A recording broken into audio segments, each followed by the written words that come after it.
Hey y'all, thanks for tuning in to another episode of the Peace Podcast. This is Just Give Me Emotional Safety in Relationship, whatever that looks like. And so when you assess your current relationships, and this can be relationship with partner, it can be friendships, it can be family relationship, do you feel safe? And emotional safety isn't just avoiding conflict with the people that you're in relationship with, but it's actually creating an environment where you feel like a vulnerability can exist, there's trust inside of that environment, and honesty can grow within that environment. Sometimes when we're in relationship, we carry our pains from our past into those spaces. So if you feel like the place isn't safe, if you feel like you can't trust the person, if you feel like you lack vulnerability inside of that space, that's time an opportunity to do a self-check, because you can determine that sometimes when you don't feel safe in those spaces, when you don't feel the ability to be vulnerable, when you don't feel like there's true honesty inside of those spaces, that exists because of some baggage that you're carrying with you into this current relationship. Oftentimes I tell you about the toxic relationships that I've experienced in the past. And there are certainly times where in this healthy relationship, I've had to ask myself, is this a them problem, a me problem, or an us problem? And this is the part where you can assess whether it's a you problem. And that's not to say that everything that exists inside of your relationship that feels unsafe is because of you. But it is the time and opportunity for you to consider what pieces of this might be coming from the way that you've done relationship in the past. So if somebody feels like they're hiding their phone, you might immediately think that they're cheating, and maybe they're hiding their phone because they have bought you a gift and they don't want you to see it. I'm not saying that that's always the case. I'm just saying that sometimes we carry our experiences from the past into our current relationship, and we assign those characteristics into this space. So it is very important when you feel yourself feeling unsafe in your current environment to assess yourself before you assess the environment. Because when you assess yourself, this is not thinking your way out of what's true. It's not finding ways where you can circle into your shame spiral. It's just looking at the reality of the situation and saying, does this actually exist here? Or am I bringing something from the past to make meaning of the things that are happening here inside of this environment? Sometimes you'll find that it is something that you've brought into the space. A lot of times you're going to find that there's something that's a barrier inside of your current environment that is blocking that emotional safety from existing. If you feel like you're protecting yourself, if you feel like you can't be yourself, that is a lack of emotional safety.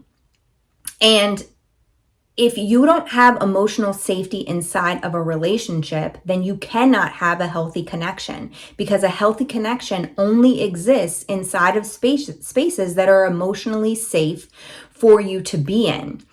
But people sometimes don't realize when that thing is missing.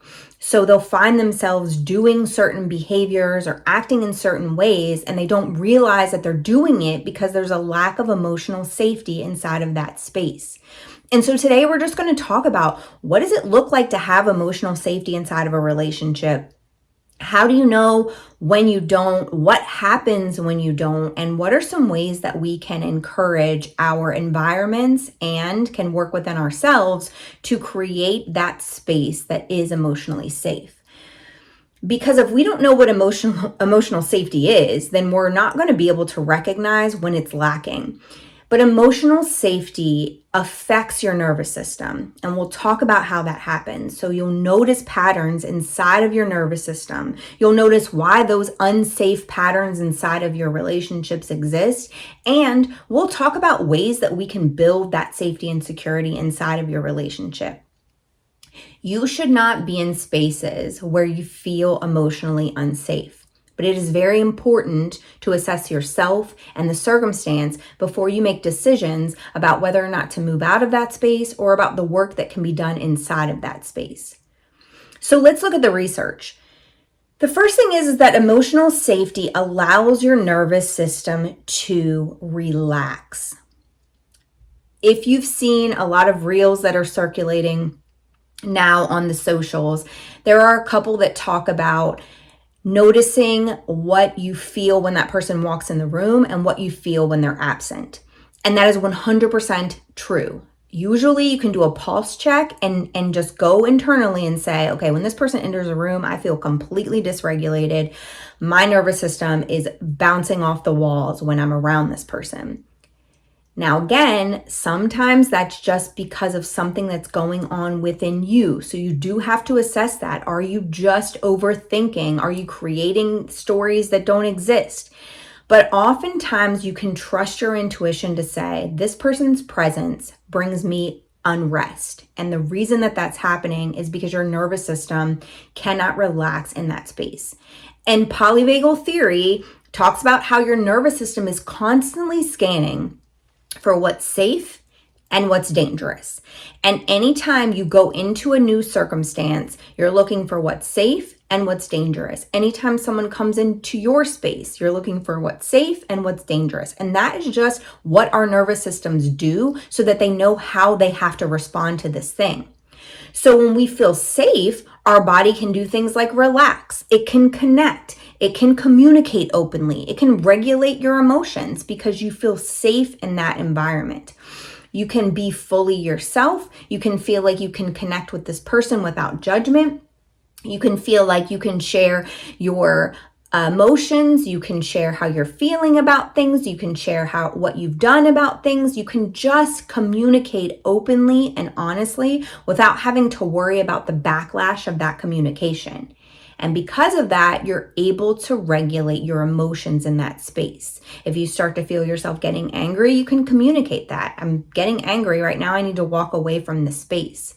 But when we feel a lack of safety in those spaces, we start to become defensive. We might withdraw from the person or even the space. We might start people pleasing or becoming hypervigilant. All of those are signs that your nervous system is either unregulated by you or it is dysregulated in the environment that you're in. And I know I keep saying those two things, but it's very important to understand that sometimes our history can create an environment where we don't feel safe at all. It's the reason why I feel much more comfortable just staying at home than I do going out into the wild. And that is specifically because in my home, I have relationships that I can trust. I have a space that is lacking unpredictability. I can pretty much tell you what's going to happen and when. And that creates safety inside of my nervous system. But when I go out into the wild, I'm going to encounter people that I don't know. I have to use my intuition to determine whether or not I can trust them. I'm going into spaces where there's unpredictability because there's other people moving around in those spaces. And so my nervous system is in a different space. It's hypervigilant there. It doesn't feel calm there. It feels like it's always on a swivel there. And I might fall into my old patterns of people pleasing there. Like there might not feel like space in that environment to say no or to share how I feel or to really give the response that is true to me. And so when you start feeling yourself doing these things like getting defensive and always feeling like you have to defend yourself or the way that you're behaving or the way that you're moving, that can come from, I grew up in an environment where I always had to defend myself. But if it's a product of your relationship, it's I'm constantly being accused of things in my current situation. So I feel like I must defend myself in order for me to let people know who I am and how I am, even though probably in those spaces, no amount of defending yourself is going to create that situation, but we feel it internally. But when we can feel ourselves relax and make a true connection with this person and be completely vulnerable and open, communicating openly, walking and moving openly, sharing things openly, and it feels like you're able to regulate your emotions and your nervous system because it's not all over the place, then that space is probably a space that has emotional safety. Your nervous system is a telltale sign. Sometimes we talk about how relationships have communication issues, and I think we focus heavily on how are we communicating? What's lacking in our communication? If somebody asks, I watch like tons of therapy shows and like people interacting with therapists. And one of the very first questions they ask is, what do you feel like is, going well in your relationship? What do you feel like isn't? And a lot of times people will say communication. And I think that is a misnomer, because if communication doesn't exist, there's a reason that communication is lacking. Now, again, it can be internally. Maybe this person has not been able to share who they truly are and how they truly are inside of their formative environments. And so they feel like they need to perform or act in a certain way or be a certain way in order to protect themselves and to create the perception that they want of themselves. But also, if both people are fully comfortable within themselves, but yet they can't communicate inside of this relationship, then the relationship doesn't have communication problems, it has safety problems. And a lot of times we don't delve under that communication title because we just think, oh, I need to be able to talk more. We think communication is talking. Communication is talking, but it's also listening. And it's also listening for the things that aren't being said. And if somebody is consistently stuffing their emotions in relationship, it's probably because they don't feel like this space is safe for them to communicate what it is that they need to tell you, because they feel like they're going to have to have a dysregulated nervous system after that communication has happened. So it's better and safer to just not share that communication. The second thing that the research shows is that emotional safety increases vulnerability and trust. So we think I have to have emotional safety and then I will trust this person and be vulnerable with this person. But these things go both ways. If the relationship has trust in it and it has a pattern of acceptance of vulnerability, then the emotional safety starts to increase. Research by Brené Brown shows that vulnerability is essential for connection. So if the space doesn't allow for vulnerability, then there is going to be a disconnect in that space. You cannot fully connect with people who you do not feel like you're able to be vulnerable with. People are more willing to express their feelings, to ask for support, to admit their mistakes, if they are able to be in an environment where they're emotionally safe. They may even share their fears, their deepest, darkest secrets, these type of things that they've stuffed down and kept only with themselves, when they believe they are in a safe and supportive environment that lacks judgment. Now, this is a little side note in this space, because judgment and accountability are not the same. If I'm holding somebody accountable for doing something, it doesn't mean that I'm judging them. Judging has that negative connotation where it's saying, here's the expectation, you didn't do it, this is what it means about you. That's on this shelf. Accountability says, you said you were going to do this thing, and I'm holding you accountable for doing the thing. Full stop. It's not saying any of these other things that come after it about what it means about you or any of that. It's just saying, this was the thing that you said, and this is how you fell short of that thing. And let's hold each other accountable for the things that we said we were going to do. Where judgment says, you're stupid, you're untrustworthy, you're a horrible partner, all of that is judgment.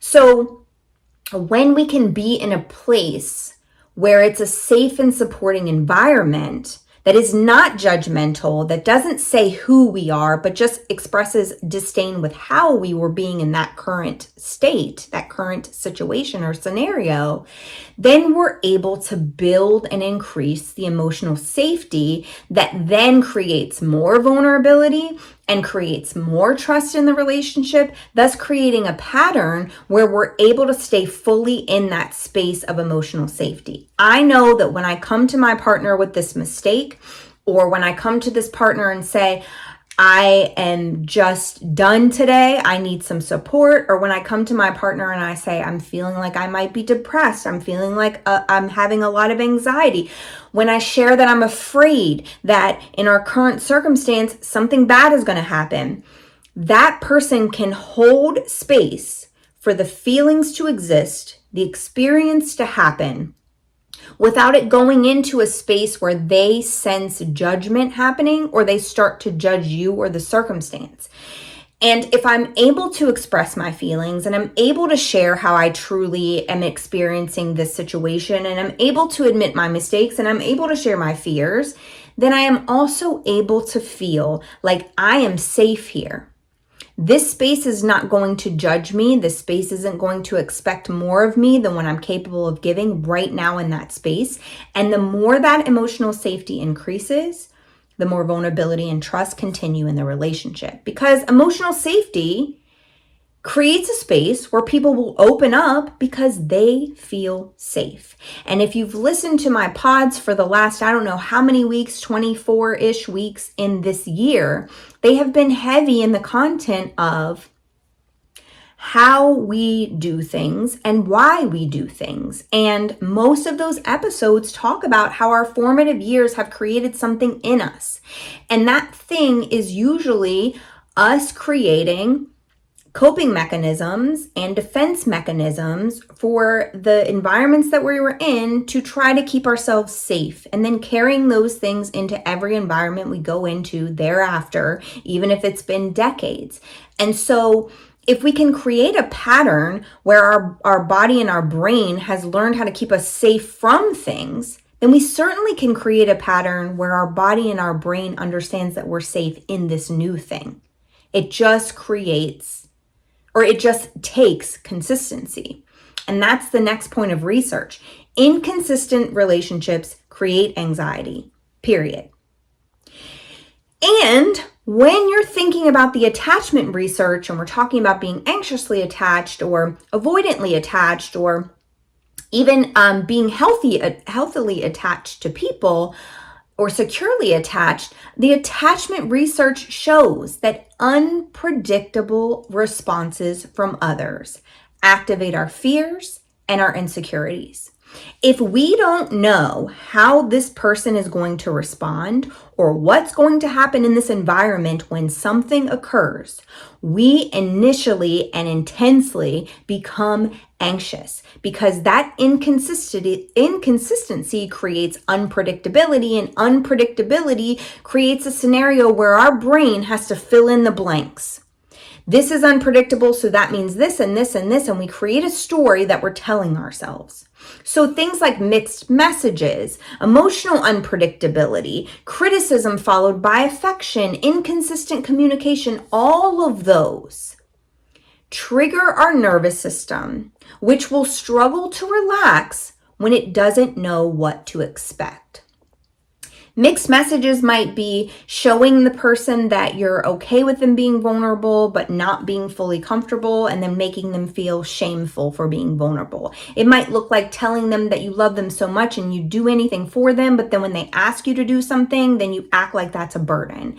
Emotional unpredictability might be like one day you're super kind and nice, and the next day you're a horrible person, and that doesn't make your partner feel safe. So it's unpredictable. And perhaps it's because this day you felt this way and this day you felt this way, and you didn't feel emotionally safe enough to share that inside of the space. But whatever the reason is, it creates emotional unpredictability. I don't know how to receive you because I don't know how you're going to be when you walk in the door. I don't know if I'm safe with you emotionally because one day you love me and the next day you hate me, and I don't know where I stand in this space. Criticism followed by affection is when somebody constantly is judging you and criticizing everything that you're doing, but then they're like, oh, come over here and give me a hug. Oh, I want to be intimate with you physically. Even after this bad thing happens. And honestly, I've been in a relationship with people before who didn't believe that I actually cared about them because I didn't yell and then want physical intimacy after it, which is interesting because there are some people who've grown accustomed to the pattern of criticism followed by affection. Maybe that happened in their familial system where somebody criticized them and made them feel awful and then came through with a hug later. And that's not in a way where we talk about like when we parent, we need to apologize to our kids and we can make mistakes and we have those conversations with them. It's not that way. It's more of a just like flip of the switch and we don't even talk about what happened. So it's just confusing about why 2 seconds ago you hated me and now you want to hug me. And inconsistent communication looks like sometimes I'm able to fully be vulnerable with you, fully tell you everything that's wrong with me, but then the next day I don't know how. And a lot of times those environments, the inconsistencies of those relationships are created by people who have never assessed, is this a me problem? Because their emotions are dysregulated, they're all over the place, they haven't healed from the things that wounded them, and they haven't learned the patterns of behavior to change the way that their nervous system responds, to regulate their own emotions. So they come into the space and they do whatever feels like it needs to happen in that moment. I'm angry, I need to yell. I'm frustrated, I need to storm off and slam doors. Whatever it is, and because they're operating from a place of dysregulation, then it creates all of those experiences inside of a relationship. And if you've ever been in a relationship with somebody who has not dealt with themselves emotionally and hasn't dealt with what happened in their past, oftentimes you will get the feeling that this relationship is very inconsistent because the person is not regulated, so the relationship feels unregulated. That creates a space where vulnerability can't exist, and so emotional safety doesn't exist. Consistency creates safety because it builds trust. And when I cannot trust you to be consistent and show up in a very similar way every day, then I'm going to start to protect myself. Emotional safety is built through repeated patterns and experiences. Trust isn't built through that one conversation. It's not built through that one time where the person allowed you to share their emotions and they held space for that emotion. But the emotional safety and the trust is built and developed through repeated moments of honesty and reliability and accountability and empathy and repairing after conflict. Because if I'm in a space where it lacks honesty, I don't feel like I can rely upon people, I don't feel like they're accountable for their own actions, they lack empathy, the only person they can care about is themselves, and when there's a conflict, it goes months without being repaired, then I'm certainly not going to feel emotionally capable of sharing what's going on with me with a person that happens with on a day-to-day basis.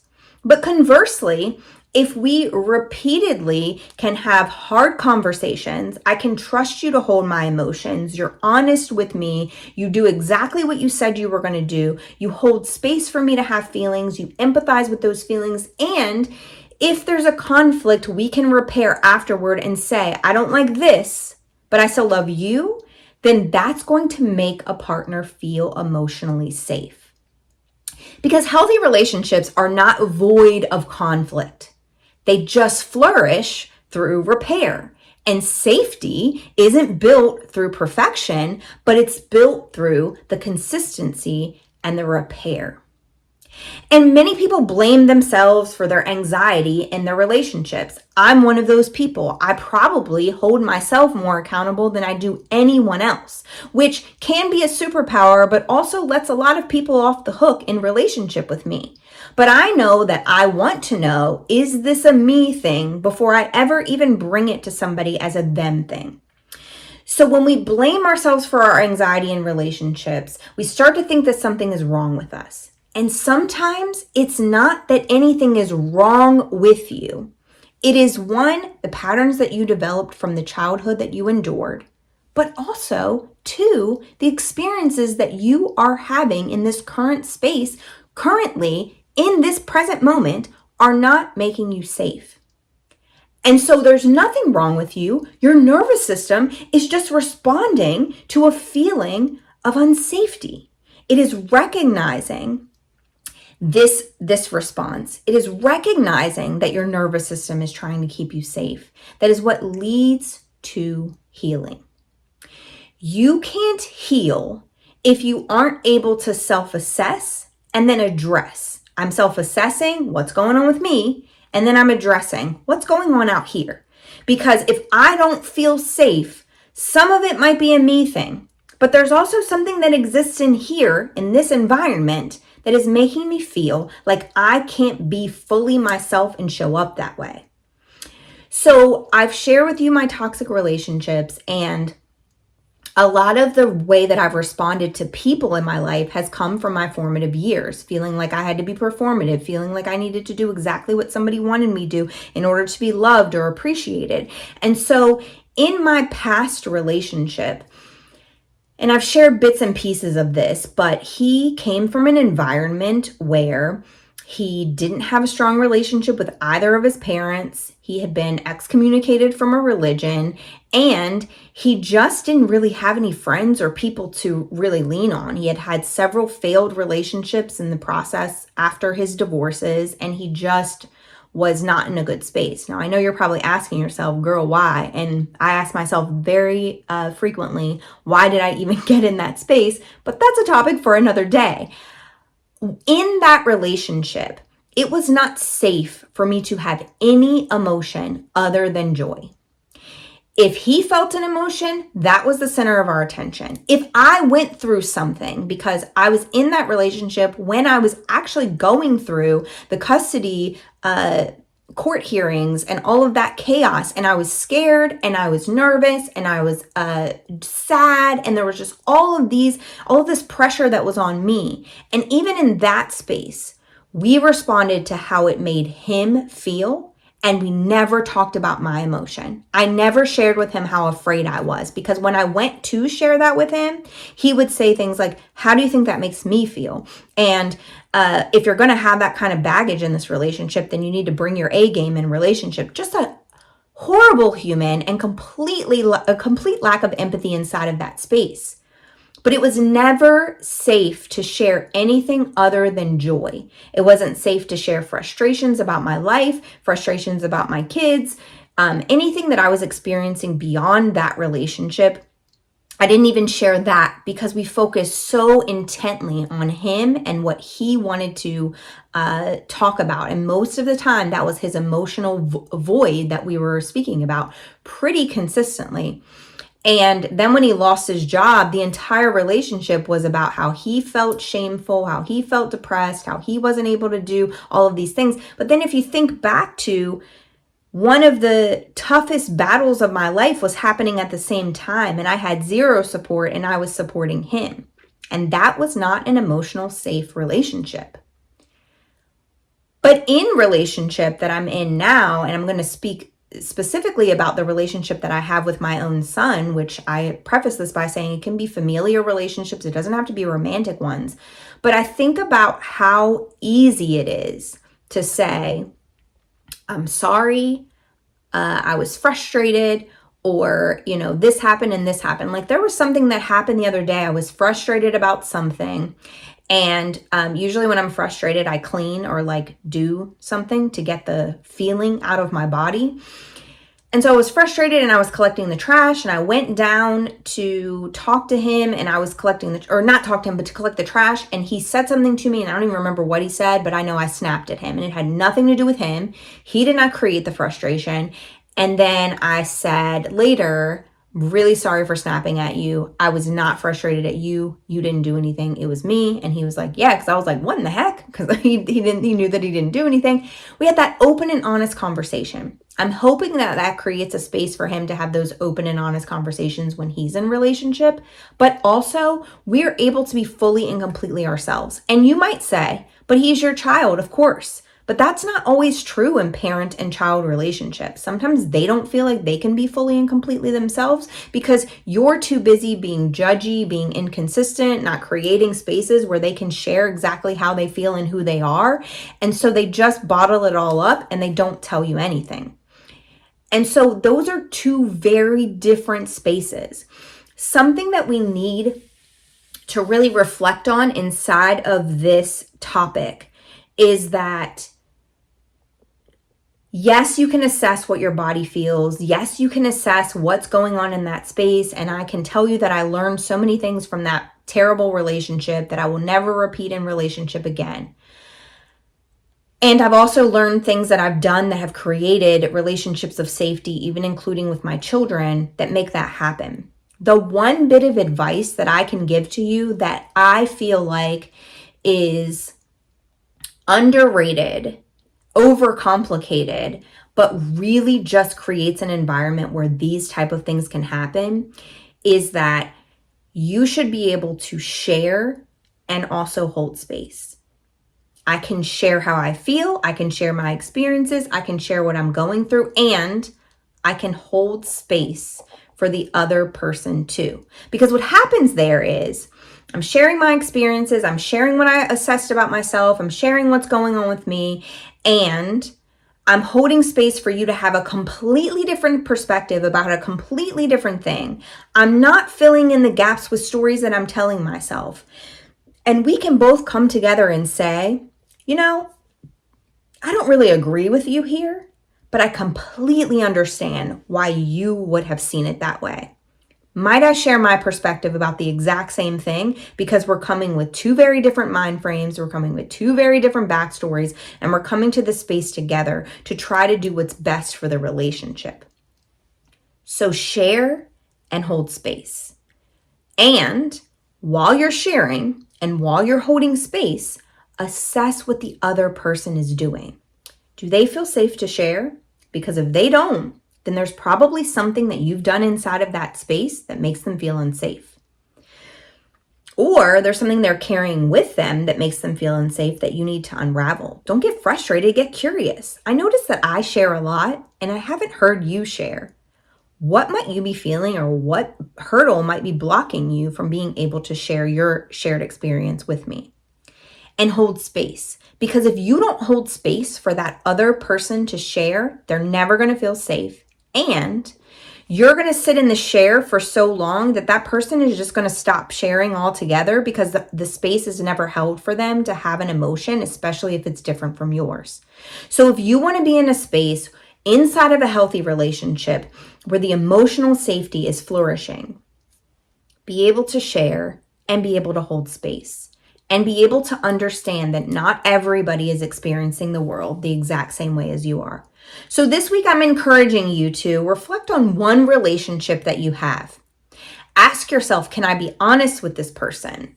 If not, start to jot down and identify how to make that space safe. When you're jotting that down, you're going to notice if you need to leave the space because the space isn't safe, or if there's some things that you need to work on to be able to build emotional safety within you and emotional safety within the space. But if that space is never emotionally safe, you can't ever be honest, you can't ever be fully yourself, then you either need to be alone to heal, or you need to get out of the space because it's not one where you are ever going to be emotionally safe. Small conversations can lead to healing by being able to have those conversations in a safe environment and fully being vulnerable while also feeling completely emotionally regulated to be able to share whatever it is that comes to your brain. We know that emotions are not facts. We know that our past has created trauma within us, but we should still be able to share with our partners, share with our people, and feel safe and vulnerable in doing so that we can access those relationships and spaces fully ourselves without ever having to people please or be defensive or do all of these other tactics. So thank you for tuning in. I hope this was helpful. If it was, please remember to go on my socials and follow me there. Share this video with someone that could need it. You could just be the catalyst for change that they need to break free from the bondage they're in and surrender whatever it is they're dealing with over to God so that they may live a life of freedom and peace. I appreciate you guys for tuning in, and I'll see you again next time.